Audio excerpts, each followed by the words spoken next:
What's going on? What's going on? What's going on? Listen, you here for the Greg Byrd podcast. We in the building. I got my bro here with me today. The one and only Darrell Scott, my guy. You already know? My guy, man. Appreciate having me, man. I'm excited for you, man. Come on, man. You already know. Long time man. coming. I'm excited for you to do this, man. Branch off and do your thing and elevate. I appreciate you. So, like I said, this episode that we got coming before you today, we in a new setting. It looks very, very nice in here. Shout out to Blue Bear Studios for showing love, to supporting us through all. Thank God for letting this thing happen. Thank God for making this thing possible. People don't really understand, and people don't know how much it took for us to get right here. So when you hear me say us, I mean not only me, Elman Arch, everybody that's behind the scenes, in the meetings, in the conference the Zoom meetings that we have, coming up with different topics, different episodes, and stuff like that. It's a lot that's put into this. So we want to thank everybody out there that's took the time to watch the podcast, to grow with the podcast. So, Rel, I first want to start off by saying with this podcast that my new line for the podcast is, if you ain't willing to put it on the table, the Greg Byrd podcast ain't for you. Bro, you got to be here and lay it on the line, man. That's what it comes down to. You got to be real. None of that fake stuff, man. You got to come here, leave it on the table like you said. Right. And when we say leave it on the table, that means when we talk any situation that we talk about as men, any situation that we talk about that's going on in everyday life, we're going to put it all on the table. We're going to give, it's not even about giving people what they want. But I believe when we put it all on the table, I believe that you opening it up. I believe that you're opening up. I believe that you're opening up to the situation that you're going to, and you basically saying, yo, I'm opening up about this, and I'm putting it all on the table. Because when you put it all on the table, that means that you leaving it where it was at. I mean, you have to, because when you put everything on the table, it can be that one person watching. We can have that, man, that was for me. Right. It's like when we go to church, it's like, that message may not be for everybody. Right. But that one person was like, man, I feel like they're talking to me. That's a fact. You never know what mindset or anybody that's going to be in that situation that we can help navigate through. Right, you know what I'm saying? That's huge when it comes to just allowing us as men, black men, to be able to see other black men succeed. Yeah, that's a fact. Right? And that's what I'm saying. I'm super proud of my brother. Thank you. I appreciate doing it. this thing. You know what I'm saying? Because like I told you, we had these conversations, man. Like, you deserve it. Thank you, man. You know what I'm saying? I'm glad you're here.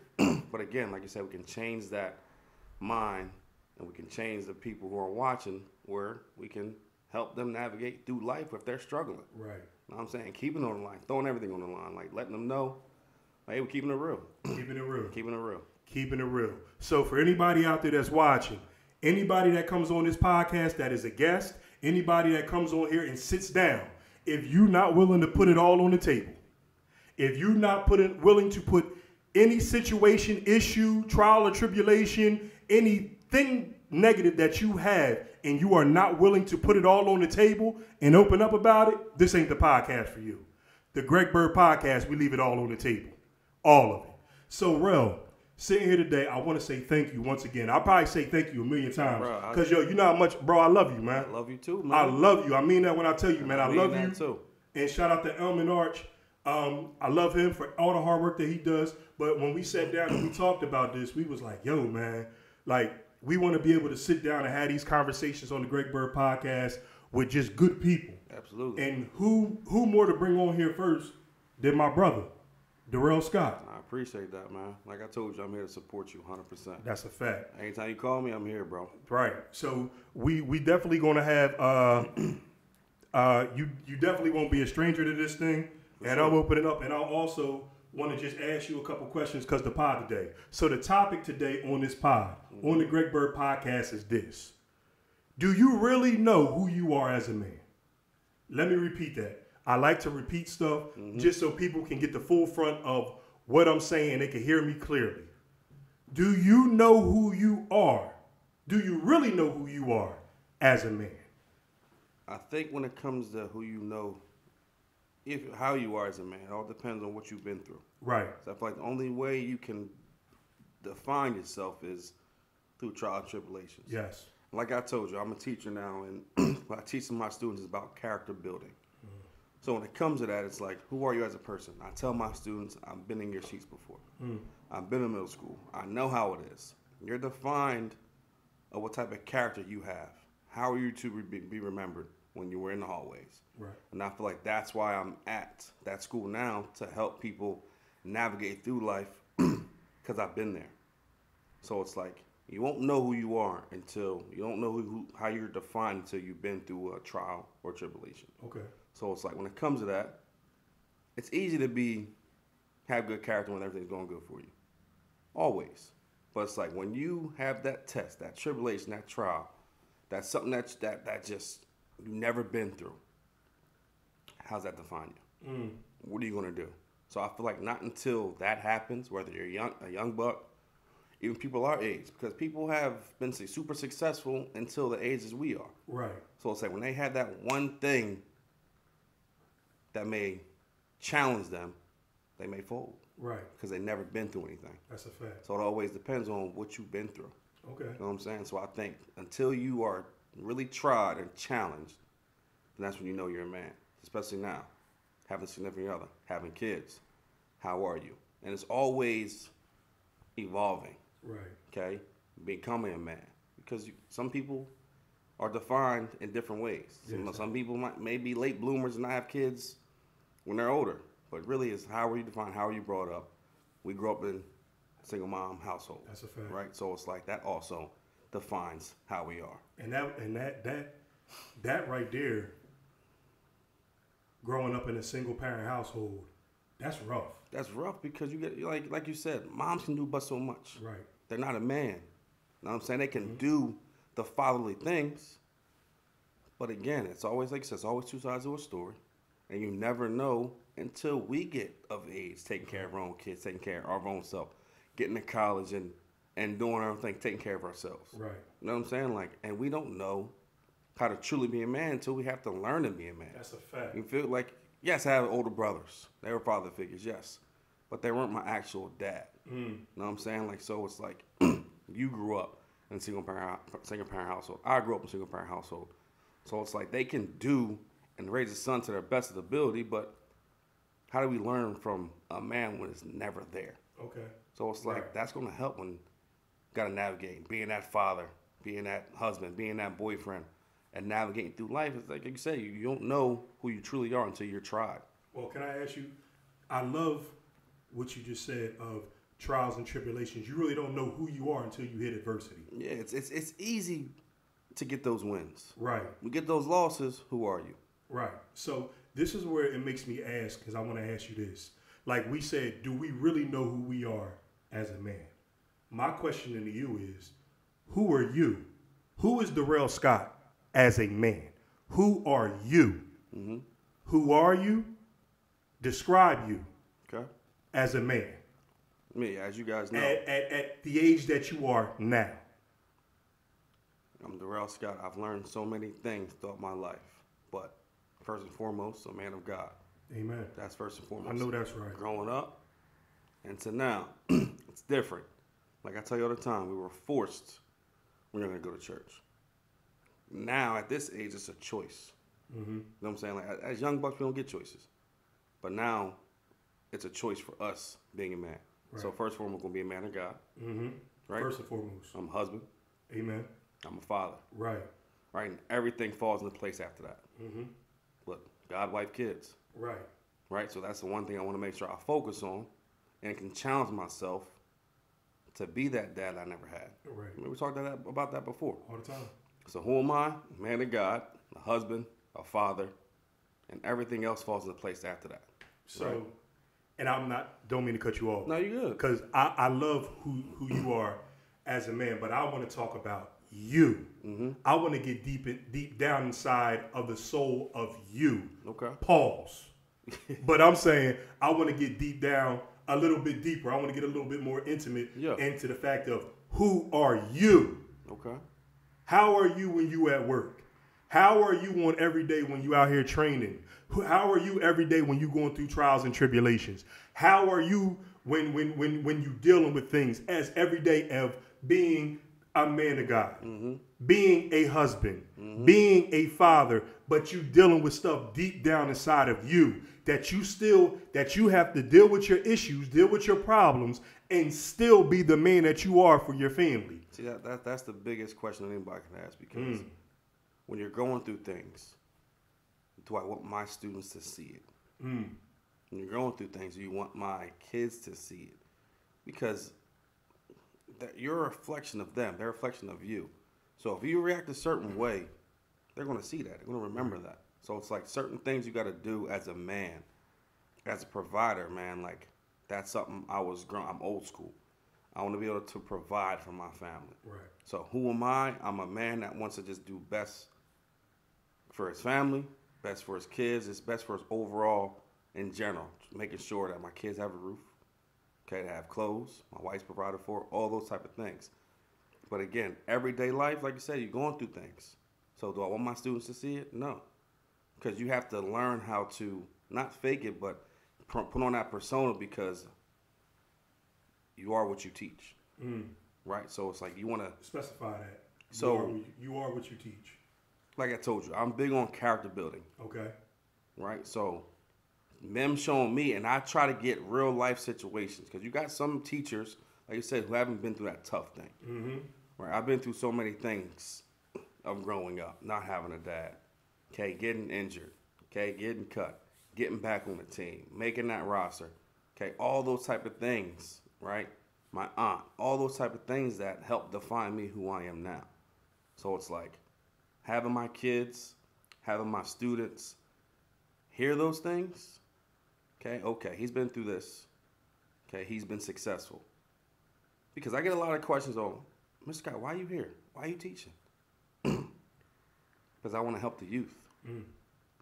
Because help you guys navigate through things that other people may not have. Because obviously without my mom, growing up when I was younger, without my two older brothers, without my coach Mike, without Mr. Foster, without Mr. Klein, okay, I don't know where I would be at that point, because it takes a village. Okay, it takes unity when it comes to that, man. Like, you got to have people, a great support system when it comes to just being a person. Right.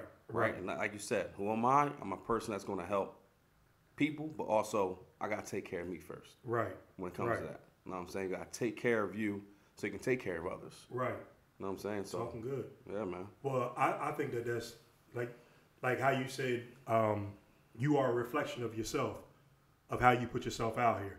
I personally know deep down inside with me, like, I feel like I go through so much that people don't see. I feel like I deal with so much that people don't realize that I'm dealing with.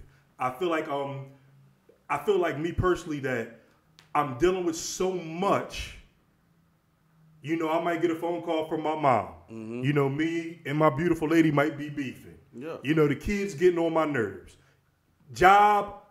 Being at my job, saying to myself, wow, like, God, I know you expect more out of me than this.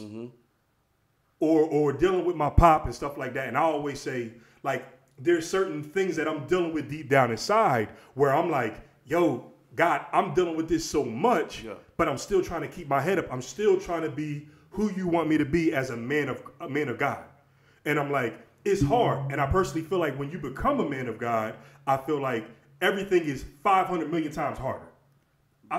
If I'm not mistaken, go ahead. That's how life works, because again, as you know, your walk in faith, my walk in faith. Because the more you have that relationship with God, because what was it a couple weeks ago we went to church? Religion versus relationship. Right? So when you have that religion and you just go into church just to go, right? God may not tempt you as much or the devil may not tempt you as much because he knows your intentions. You're just going, rah, rah, rah. But once you try to have that relationship, you're reading, you're keeping your word, you're reading, you're just having those conversations, then that's when he tries you. Yes. He's gonna put the closest people around you to poke that bear. Yes.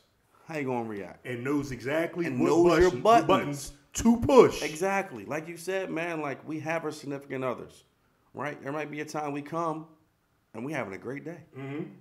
I come home from church and it's like World War III. You know what I'm saying? So it comes to a point where you had conversation with my mom or anything like that, man. It's like I came out of church, got my church music going, coming home. Okay, it's like, man, I just got my word like right now. Right. You know what I'm saying? Right. So it's like he's going to find those pieces where it's like, how you gonna react? How you gonna react? What you gonna do? And the fact that you say, how are you going to react? I think to me personally, I think that how you deal with adversity is how you are as a man.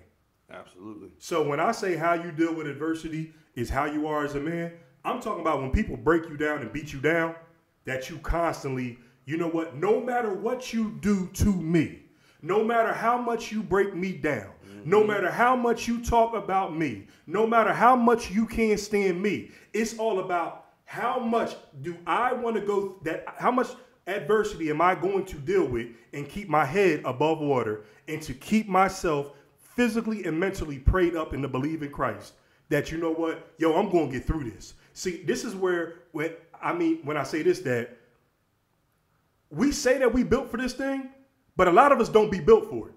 Like this podcast right here. Yeah. Yo, this wasn't easy. Nah, bro. This was hard.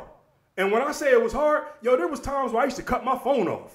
Well, you got to. People like, yo, GB, yo, what's going on? Da-da-da. Yo, what's going on? Nah, I didn't want to talk to nobody. Yeah. But the main thing for me was God showed me the vision. And God said, I'm not going to let you stray away from the vision. I'm not going to let you use anything that you want to use to try to force your way out of what I already got for you. Yeah. I was sitting in the crib one day, and I'm going to let you speak. No, you're good. I'm sitting in the crib one day, and I'm listening to this pastor on Facebook. I'm listening to him on Facebook, and I go to turn around, go in the kitchen. I go in, I get something to drink. The pastor say, some of y'all about to start up a podcast. As you start up a podcast, God is over here telling me everybody ain't built for the podcast world. But the people that's on here right now that's looking to start a podcast, God is already putting this anointing on you that you are supposed to do this because it's your job to get on that mic because you're going to save people. Exactly. I literally turned around and I said, God, you're speaking to me. Straight up. You speaking to me. So my thing is, when I'm down, I'm always going to get back up. Yeah. We always say in football, there's 4 downs in football. Oh, absolutely. I don't have to score on the first play, but I got 4 downs to move closer and closer. That's small increments, man. Small increments. Building blocks. So that's where I say, how are you? How is Darrell Scott when it comes to dealing with adversity? I'm talking about when you at your lowest point. How do you get yourself out of it? What do you go through to get yourself out of there? Sorry, because I done got a little hype. I done got hype, boy. That's why I done got hot, boy. You gotta excuse me, man. We ready to roll now. That's Greg Byrd we're podcast, man. So as you said, one thing that I took out of that is, as men, people see us as our physique. We're bigger guys, right? Yes. People think no matter what, they'll be fine. But as you said, your mental health is key. And I think a lot of people don't take that to fruition when it comes to, not fruition, but don't take their word on having great mental health. Right. Because you get beat down. Because that mental becomes physical. Yes. Your mental breakdown, now you're not as physically active. Right. So that's what me and my wife talk about all the time, man. Like, because I was in a position where I always had to be in shape. Always had to just have the right nutrition. All that stuff, man. Like, and this is me going back a little bit. Football is my way out. Football got me to go to school for free. Hey, Face, make sure you get all this, man, Yeah. for me, please. Got me to go to school for free. Got me drafted. Making money. Got a Super Bowl ring. Then it ended. And that killed me. Please, as my brother, Yeah, but hey, we're here to be real. please We're here to be open real. up That's why I'm here. how that, open up Yeah. how that was for you. Bro, that was a bullet to the head, man. Like, I'm up here. And you get that call, and it's like, the hell's going on? You know what I'm saying? So it comes to a point where it's like, this is where I'm gonna feed my family. Now what? Because I was bred to do it. And it was just like, boom. Can't control getting injured. Can't control any of that. And I think the biggest thing was when you're talking to the owners, when you're talking to your OCs, your running back coach, Darrell, like, you're one of our top guys. But we got to move on. It's not your ability. We got to move on. You got to be durable. You know what I'm saying? You can't control the shoulder injury I had to get. 2 shoulder labrums, had to get surgery. Hamstring tear completely. Okay, knee surgery. Okay, all those things that kept me out because when I was in, I'm balling. That's not me talking. This is me being humble. But when I had the ball in my hands, in practice and in games, I was productive. Yes. But it's like, it's hard. First 4 years, it's like, it's always something. It's always a little small injury that keeps me out, though. And it's like you said, like, at running backs, there are a dime a dozen. Besides, like you say, your Barry Sanders. You know what I'm saying? Your Saquons, people like that. That's a new version. Okay? Like, those are special type of guys. Not that I wasn't special, but it was like, I was good. But they know there's more cheaper because they had to pay me. But it's like, hey, we can draft this, or we can get this free agent, or we can get this undrafted guy, okay, for cheaper. Because when you try to get your second contract, it's like, okay, do we want to pay Darrell this? Okay, we love him, we want him, but can we get this young buck for cheaper? You know what I'm saying? So it comes to a point where it's like, damn. Can I ask you Talk to me. A major personal question? Yeah. Can you remember a day? I'm talking about when you was like down. I'm talking about depressed, hurt, or whatever. I don't know. That call, I lied to you now. I'm never going to forget that call. We had off on Tuesdays. Work out, come home, see Lane, see the kids. We go to the mall. Get a call from my agent. Like, yo, where you at? What do you mean? I'm at home, came home for the day, going back in a little bit. He's like,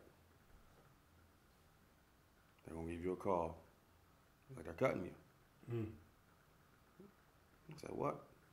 This is after I just started. Kansas City, just started. I'm like, get the fuck out of here. Wow. And I'm like, we were down linemen. And we still, it was a rotation we were in. It was me, Ahmad, and Brandon.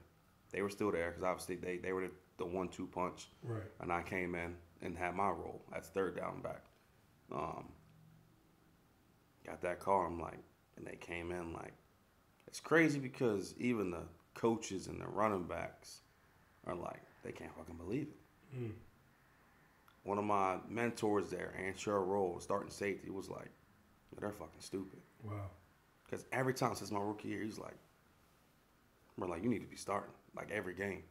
Because they see how productive I was in practice and stuff like that, man. Like, just certain things, man, like how, like I said, this is me going all over the place, but you good. When it comes to, and I think what happened was, it was my second year.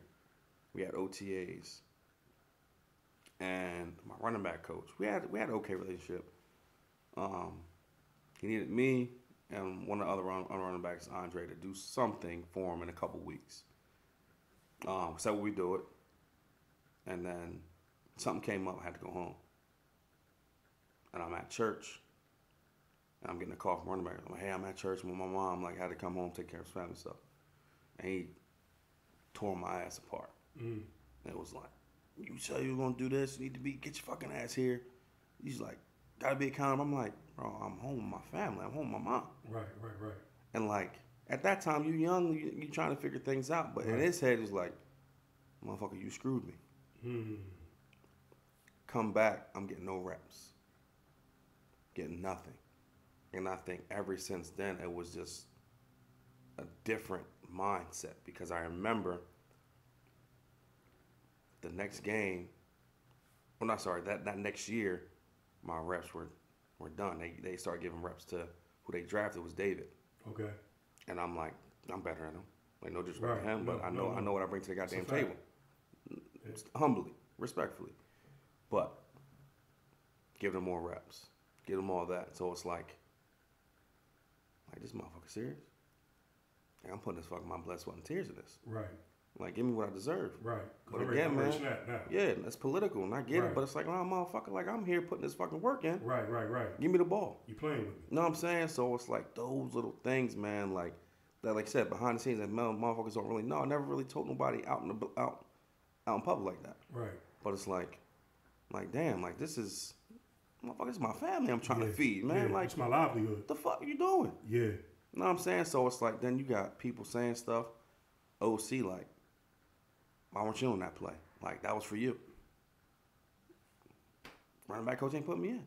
You should have been in. You know what I'm saying? Because people don't understand, like, the percentage I was in when I was playing.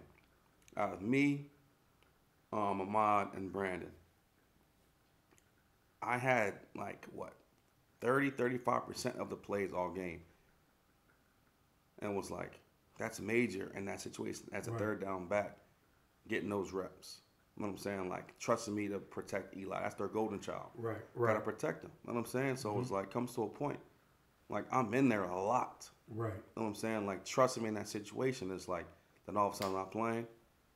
And all of a sudden I'm not getting the reps I need to get. So it's like, dog, like, so those type of things, man, is just frustrating. It's hard. Like I said, going through a trial and tribulation, like, nah, man, fuck that. Like, respectfully. Right. You know what I'm saying? But just thinking about it gets frustrating because it's like, I'm trying to get that second contract. Right. Especially being a 7th round pick. Right. Like, I'm hip to it. I understand. Right. You know what I'm saying? There's other stuff to that, like you said, but that's for another part.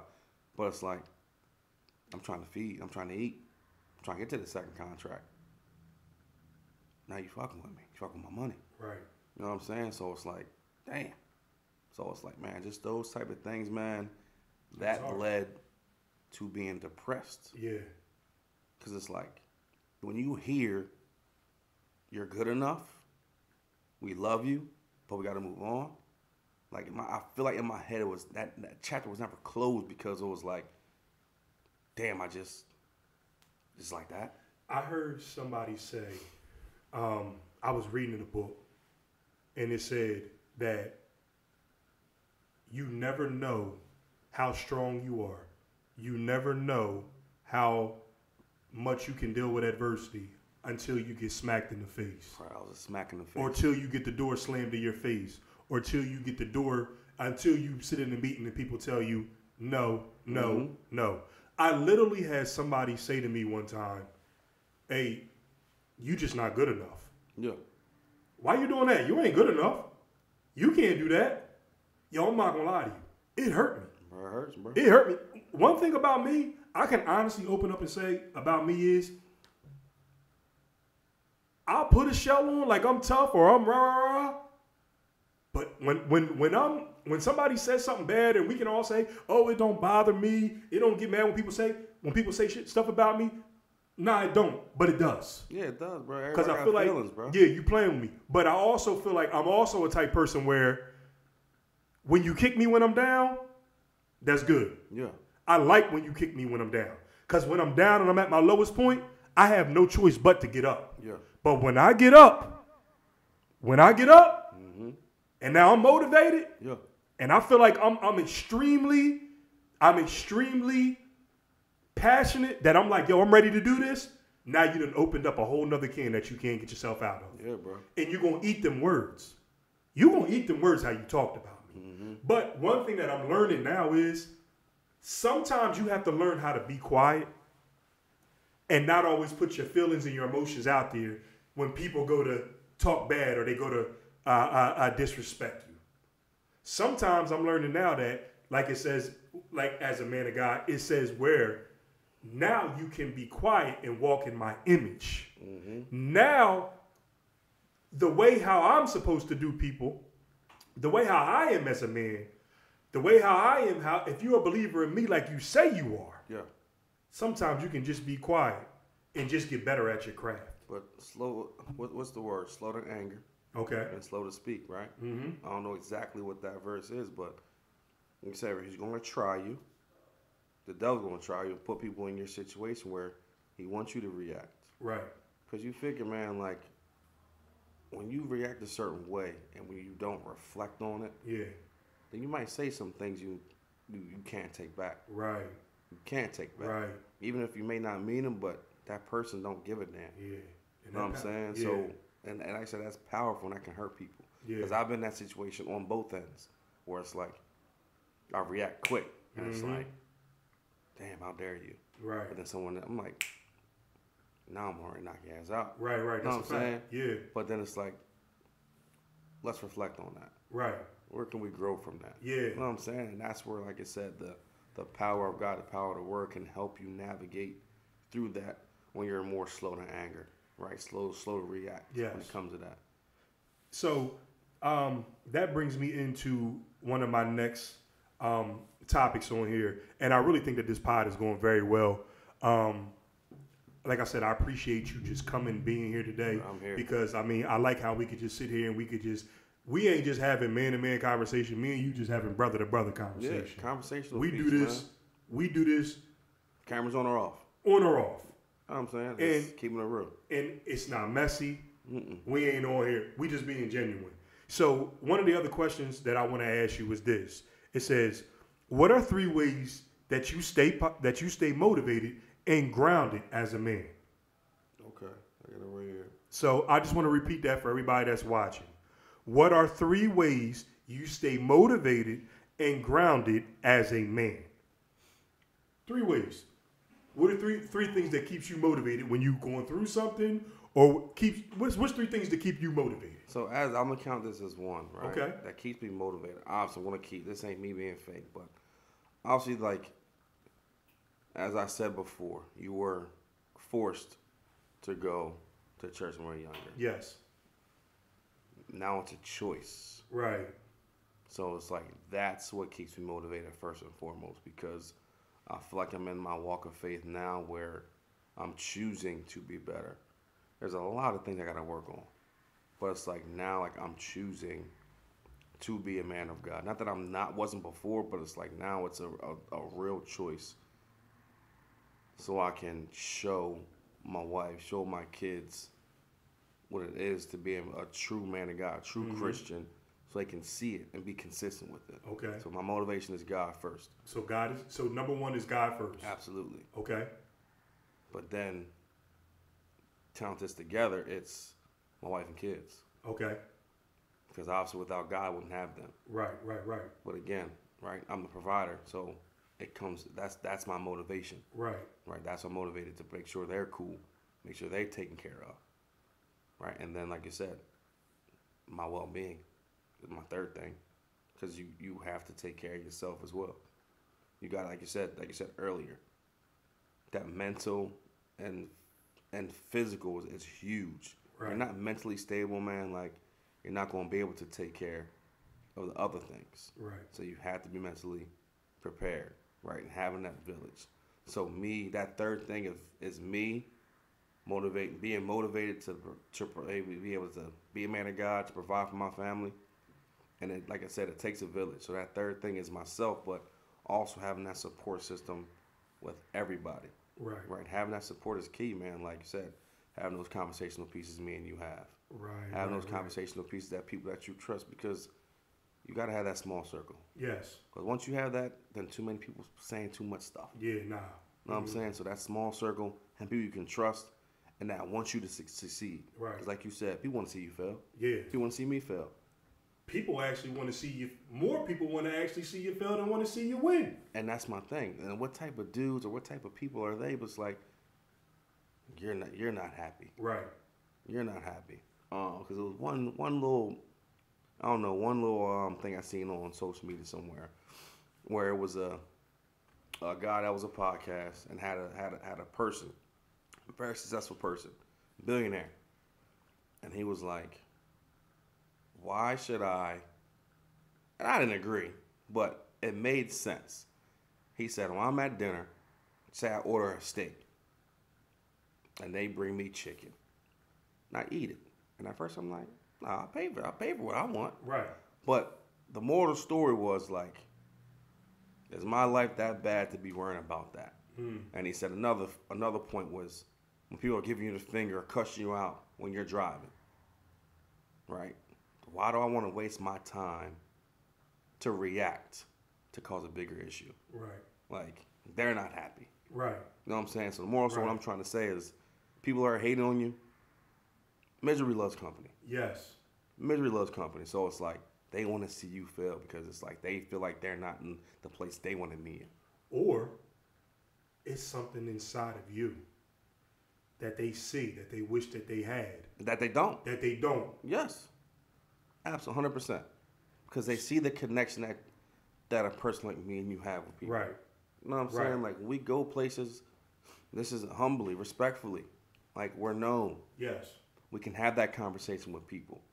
You light the room up. I light the room up. We have different personas, different personalities. Right. When it comes to that, like, we understand we can adapt. Yes. We can adapt. Yes. You know what I'm saying? We can go where people look like us. Yes. Yes. We can go when people don't look like us. And we can navigate through that and have that same conversation with people that look like us versus the people who don't look like us and have that conversation with us. A lot of people can't adapt. Right. So they hate that. Right. Like, damn, I want to be like that. So on the fact of your three things that you said, so my three things that keep me motivated and grounded as a man. Number one, hands down, my Lord and Savior, Jesus Christ. Absolutely. Hands down, number one, my Lord. Listen, one thing I had to learn, I was reading the other night, and I'm just getting into this because we're leaving it all on the table. Absolutely. That's why we're here. He said in the Bible, if you turn your back on me, I will turn my back on you. If you act like you don't know me, I will act like I don't know you. That was deep for me. Yeah, man. Because it goes to show that never front on me. Yes. No, if you love me like you say you do, if you love me like you say you do, you got to walk with me every day when you get up, good, bad, and indifferent. And just believe, God, I just ask you for strength today. What you saying, not to cut you off. Go ahead. It's a podcast, Tony Evans, great pastor. Okay. He was saying something similar to that, where it's like so many Christians are leaving their blessings on the table because they got one foot in, one foot out. They're not truly being. Now, he's not going to fully forget about you. Right. But he's not going to give the blessings that he's willing to give you if you're not walking how he wants you to walk. Right. You know what I'm saying? I just had to say that because that made me think of that, because there's so many, even for me, like, I know there's so many more blessings for me when I truly walk the way I need to walk. Right. Because you can't be one foot in, one foot out. Can't. Because there's some things that I'm like, what are you doing? Like I said, this is us to keep it real. Right. And this is me growing as a person, growing as a man, growing as a man of God. You know what I'm saying? And identifying who I am as a person and the man that I am and who I want to be. Yeah. So, like getting back into it, so I told you, my number one is, hands down, my Lord and Savior. Yeah. Number one. Number two, I'm going to be honest with you. It's my lady. I love her to death. Absolutely. I'm going to be honest with you. Gets on my nerves. I can't stand her. But I love her to death because I also feel like she was there with me. We've been together for a long time. And I also feel like she's been there with me through good, bad, and indifferent when I felt like nobody else was there. Right? Absolutely. So I'm like you. I'm going to say 2.22B is, like I said, my babies, my daughters. Absolutely. My family. Yeah. My family. Point down my family. That's kind of why I did the two, because I'm like, they my coexist. Family. They are the reason why I get up, but they are also the reason why I become a better man every day. Yeah. See, one thing about it is my dad up and rolled. He left. My dad was more important to my dad. My dad was more important to himself than we were to him. Let me repeat that. My dad was more important to himself than we were to him. Don't get me wrong. I got a lot of Gregory Byrd Sr. in me. I got a lot of it. I hear you. And the more older I get, I be realizing like, oh my gosh. When I get mad, just like him. Screw everybody. But as we said, that's you realizing, okay, do I want to be like that or do I want to evolve? Because again, you don't want to be the same person you were last year. Right. Like, you don't want to be the same person you were last week because No. you want to keep growing. Like I said, we have our significant others and we have our kids. So it's like, how do we want to be remembered? Right. You know what I'm saying? Obviously, I hope we live a long life. But when our kids have to take care of themselves, what I learned from my dad? What will my dad do in this situation? Can You know I what I'm ask you saying? this? Talk to me. I always say this. Because I done been to a couple of them. I don't do funerals like that. Mm-hmm. But if I have to go to a funeral, I have been at funerals where the pastor got up there, didn't know who the person was that passed away, and got up there and had to lie at this person's funeral and make up all these lies, knowing that this person wasn't a good person. Yeah. The family is sitting there in the pews knowing that he up there lying. Mm-hmm. The biggest thing that I want, and it's not the biggest thing, but it's one thing is I don't want people to be able to lie at my funeral. Tell the truth about me. But that makes me say to myself every day, how are you as a person? When you walk into your job, how do people portray you? But the thing I'm learning now, and I'm about to get real serious when I say this, and I'm going to let you go. I don't care what people think about me out in the streets. How does my family that sees me every day, how do they look at me as a man? The people you're around every day, that's what they're going to see. Your coworkers, yes. When it comes to that, when it comes to, like I said, I'm not trying to talk about the passing of us. I'm just talking about the legacy we're leaving behind. Right. Now, I want to leave a legacy. I don't want to leave anything left unturned, right? So it's like I want to make sure my kids are provided for, make sure they have what they need, but also it's like when you come to my funeral, when you come, like, he left on the table. Yes. He left on the table. He was a great husband, great father, great brother, great son. You know what I'm saying? Great friend. All those type of things. Like I said, I don't want nobody to lie. I want to keep it real. When we needed the real, he was there. He was there. You know what I'm saying? Like, that's all the things I want to make sure that I value, that I make sure my kids value. Right. That I'm present, that I'm here, and I will do anything for them. That's the main thing. Because we're fathers, man. Right.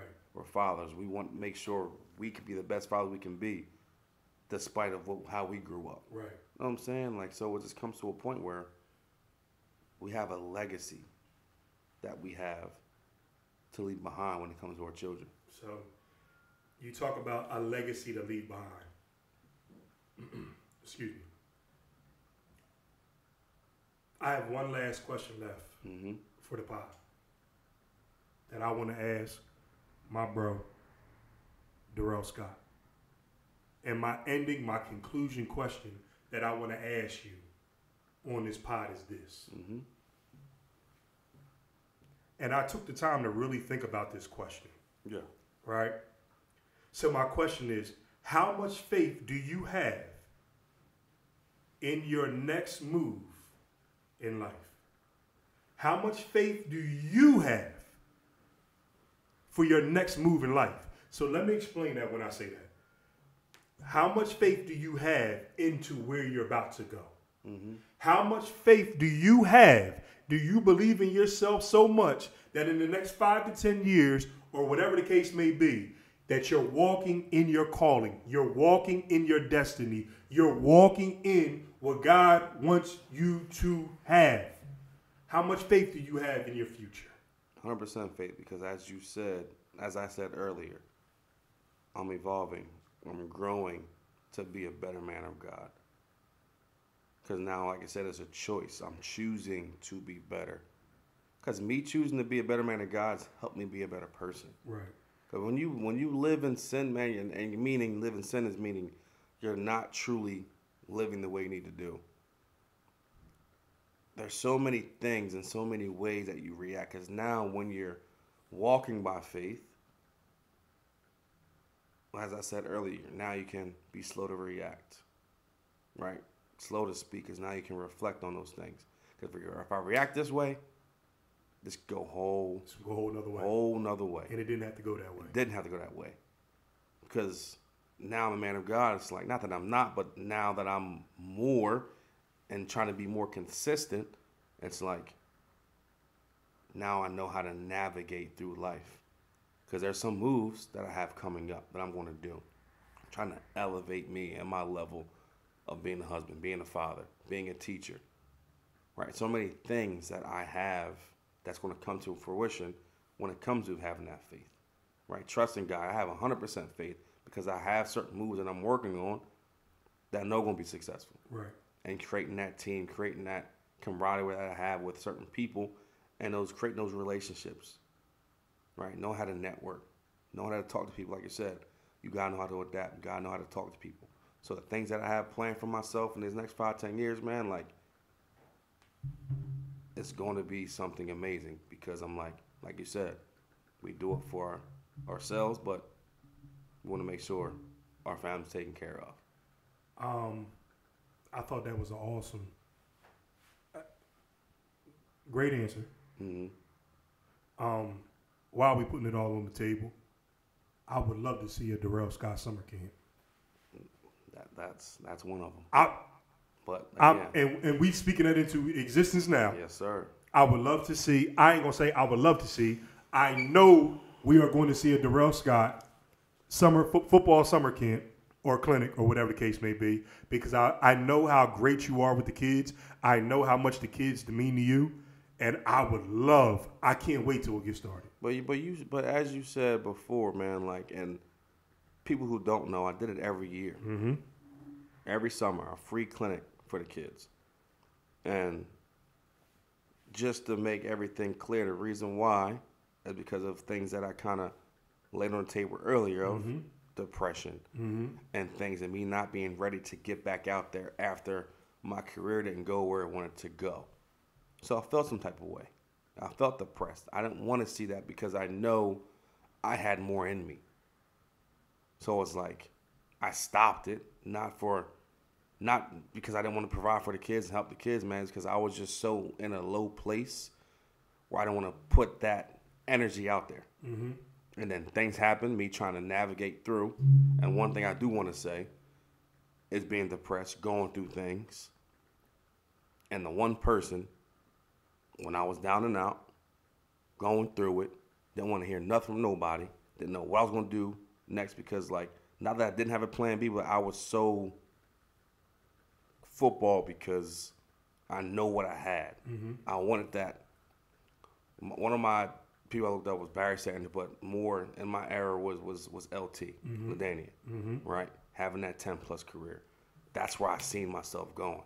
Having that 10-year career, having those 2 contracts and being set. So it was like I had that in my mind. Didn't happen. Going through it, depressed, not knowing where my next move was. But the one consistent person was my wife, was Elena. She had my back no matter what, providing, doing things she had to do, getting out of her comfort zone to make sure I'm good. Right. So I got to give her flowers because... Shout out to Lane. Oh, absolutely. She still get on my nerves sometimes. Shout out to Lane. But love her to death, man. So that's one thing I do want to make sure she understands, and the whole world that's watching this understands that my lady has my back. Right, that's a fact. 100%. So before we get out of here, I just want to give I'm going to answer the same question. Mm-hmm. If you could read the question to me. Okay. Where are we at? So how much faith do you have in your next move in life? Again, how much faith do you have in your next move in life? Talk to me, GB. So,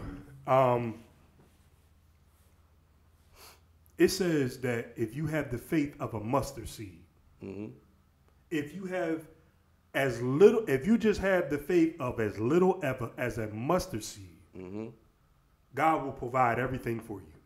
He will answer prayers. He will open up doors. He will open railroads. He will open mountains. He will do whatever he needs to do to see you succeed in many ways. I'm speaking over people right now, and I'm saying that I have so much faith that the Greg Byrd podcast is not only going to bless people, but it is going to help people get to their next destination. Let me repeat that. The Greg Byrd podcast is not just here so you can watch and get a couple things out of it and couple life lessons or you going through trials and tribulations. This podcast is to help people get to your next destination because I want people to see where we're sitting at right now. Mm-hmm. This ain't the end result. I see us being in a big studio office, studio room. Speak it, man. I'm speaking it into existence right now. Absolutely. Making thousands, man, I'm talking about making millions of dollars. Where we have millions of people sit and watch the podcast, and we have people from all over the world that can sit down and have a conversation about how good life is going for them because this is where I started and this is where I'm finished. This was the old me, but now this is the new me.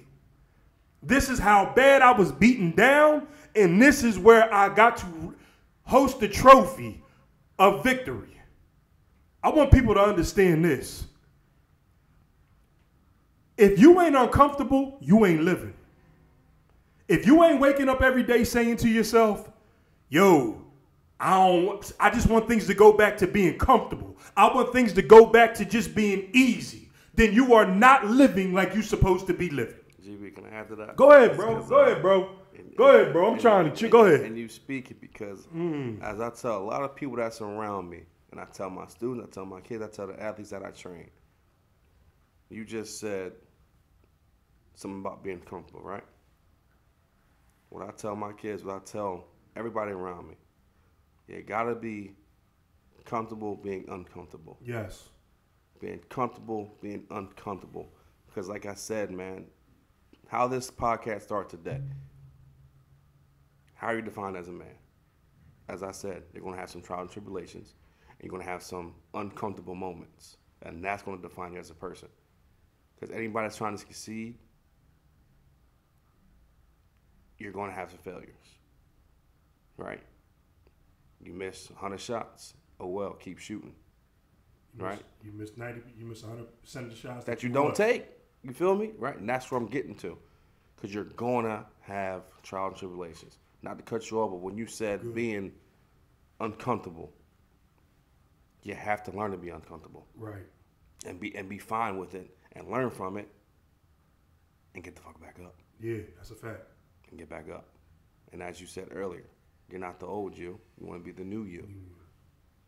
That's evolving as a man, as a person, as a podcast person, right? As a father, right? All those type of things, you're trying to evolve each and every day and have that right support system.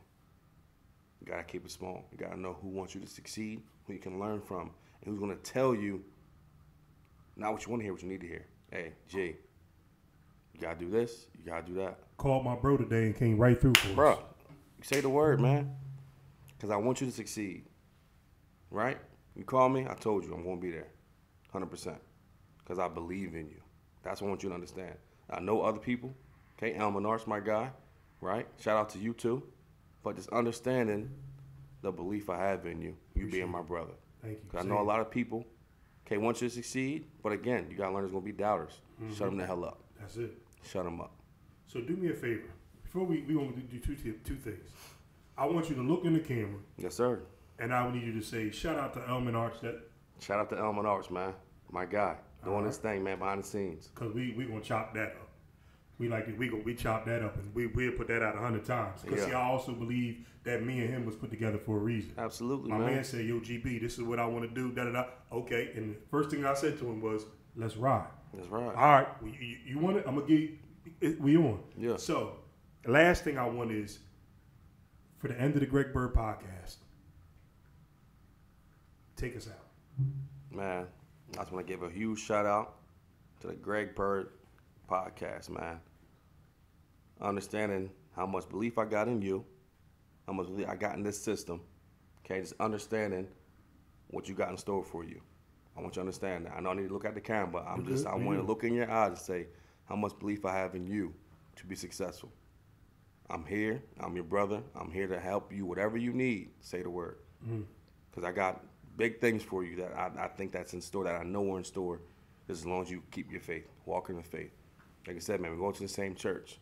We're walking in the same path, man. Like, we need help up, calling you bro. Because I got so much belief in you that you're going to be extremely successful, man. So I just want to make sure, and in saying that, but I want to say I appreciate you having me on this show. Man, like, being in this room, you know what I'm saying? It's so much things that you can do with this, man. Mm-hmm. And I'm proud of you. And I'm glad to be here. Hopefully I'll be here a lot more. Mm-hmm. You know what I'm saying? And seeing us, how we evolve. Mm-hmm. Okay, as brothers, as you podding, as me being who I'm trying to grow. Man, and man, sky's the limit for you, man. I just want to say I appreciate you. I love you, bro. I love you, bro. Right. Listen, Super Bowl champion sitting right here next to me, man. Listen, this is the Greg Byrd podcast. Listen, if you ain't willing to put it on the table, the Greg Byrd podcast ain't for you. We out. We'll see you on the next one. How you feel, Face? You analyze it up. Come on. Yeah, it was good money, bro. Good money. It was good, man. See how easy that was? Yeah. And was sitting down talking to my brother. Bro, I could have came in here today and I could have talked for an hour by myself. Yeah. And I'm like, Face, no, I don't have no problem doing that. Yeah. But when you talking for an hour, Production is in the building. But it's all